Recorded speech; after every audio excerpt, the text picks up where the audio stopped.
Estava dando uma entrevista. Senhora Presidenta, senhoras e senhores deputados, aproveitando a oportunidade, deputada Rose de Freitas, para cumprimentá-la pelo espaço conquistado pelas mulheres, tão bem representadas na presidência de Vossa Excelência. Aqui dessa tribuna, alertava no meu último discurso sobre a dramática necessidade de o Congresso Nacional empreender a reforma política já enquanto exigência para que o país possa superar os vícios e as deformações que tanto fragilizam o processo institucional. Mas ao lado dessa providência de primeira ordem está um clamor de igual magnitude, a necessidade de medidas profundas, de modo a garantir o crescimento sustentado, único caminho para que possamos reverter males históricos como a miséria, que ainda atinge a tantos, e os dilemas sociais que requerem soluções imediatas. Está claro que a busca de saídas estruturais para os problemas que mais angustiam o nosso povo não acontecerá do dia para a noite. Antes, a construção do país ideal vai, de fato, requerer fortes sacrifícios dos três poderes, a fim de que as metas sejam alcançadas na direção da verdadeira prosperidade. Dizia ainda em meu recente pronunciamento aqui dessa tribuna, que Dilma Rousseff, como a primeira mulher a ocupar a presidência da República, representaria não apenas um marco de dimensão histórica e comportamental, significaria também a migração para o chamado estilo feminino de administrar, que necessariamente se pautaria pelo rigor no trato com as finanças, pelo absoluto controle com os gastos públicos e pelo irrestrito cumprimento dos padrões de ordem ética. Pois bem, senhoras e senhores deputados, é por tudo isso que em nenhum momento me surpreendi com as medidas anunciadas ontem pela equipe econômica que tem como âncora um corte de 50 bilhões de reais nas despesas do governo. Para mim ficou claro que não se trata de nenhum artifício ou improvisação para enfrentar os primeiros sintomas de dificuldades na economia depois do espetacular crescimento do ano passado, da ordem de 7,5%. Pelo contrário, o corte na carne do governo analiso como o começo de um longo período de ajustes que tem como objetivos finais justamente aqueles que são os anseios maiores da sociedade: criar condições para erradicar a miséria e gerar empregos com ganhos reais, reunir recursos suficientes para sanar os terríveis problemas que persistem na saúde pública e convergir investimentos para áreas essenciais como educação, ciência e tecnologia, as vias que realmente permitem a consolidação do crescimento duradouro. Mas estes sonhos, que são os sonhos do povo brasileiro, como disse, não podem ser concretizados como obras do acaso. Exigirão, de fato, a colaboração do Congresso Nacional para que mais adiante possamos colher frutos coletivos dentro do esforço de fazer do Brasil não apenas uma potência econômica, mas uma potência viva e pulsante em justiça social.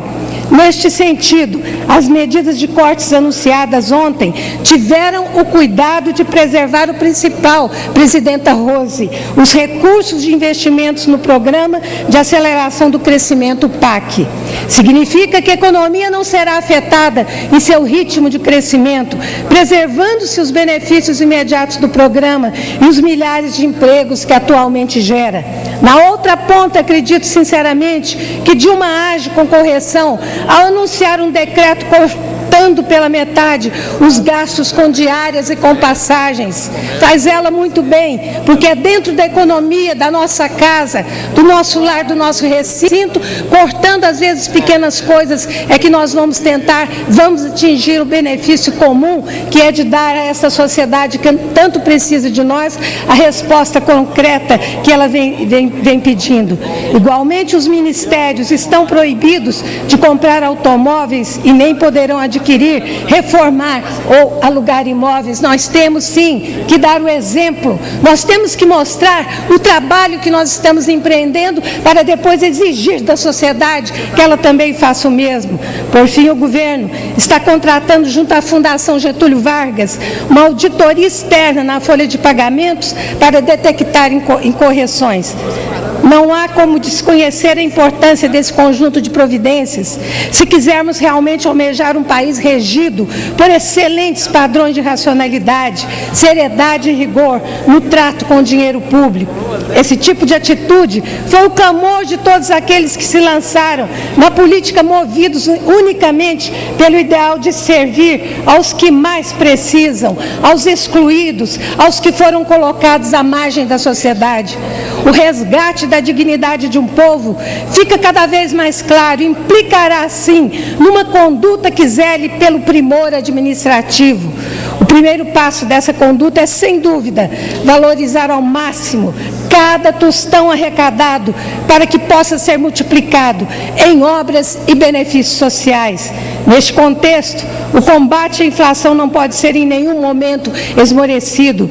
Todos nós sabemos que é este fenômeno que corrói qualquer perspectiva de ganho real do salário, e qualquer tendência de alta deve ser repelida com rigor.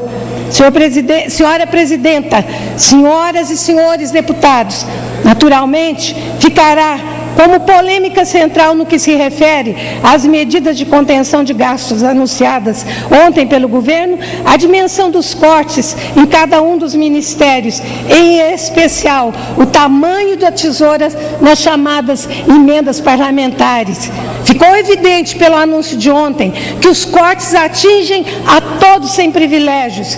Mesmo o setor produtivo estará por um período privado de todos os volumes de repasses. Com isso, pode-se imaginar, no médio prazo, um Brasil com forte organização financeira, o que permitirá, finalmente, a queda dos juros com controle da inflação. O momento é de pensar no coletivo e no estrutural. Benefícios imediatos podem sim ser adiados, com a certeza de que ressurgirão no futuro de uma maneira muito mais abrangente. Vamos dar um voto de confiança à presidenta Dilma para que possa implantar reformas num contexto de maior profundidade. A população continuará de olho em nossas atitudes. Aliás, a população está de olho em nossas atitudes há bastante tempo. E é necessário que o Congresso Nacional, é necessário que aqui a Câmara tenha certeza de que seu comportamento servirá como espelho a uma quantidade enorme de jovens que, olhando para nós, poderão se refletir num futuro promissor para um país que é jovem e que necessita dessa juventude. Elas terão as medidas respaldo na medida em que se guiarem pela grandeza de espírito e pela explicitação daquele sentido de solidariedade que muitos esquecem. Vou concluir, senhora presidenta.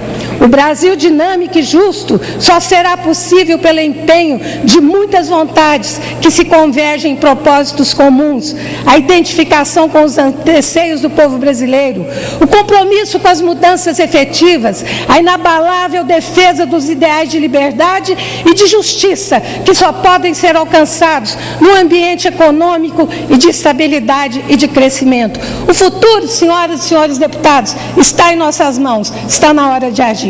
Era o que eu tinha a dizer. Muito obrigada, senhora presidenta.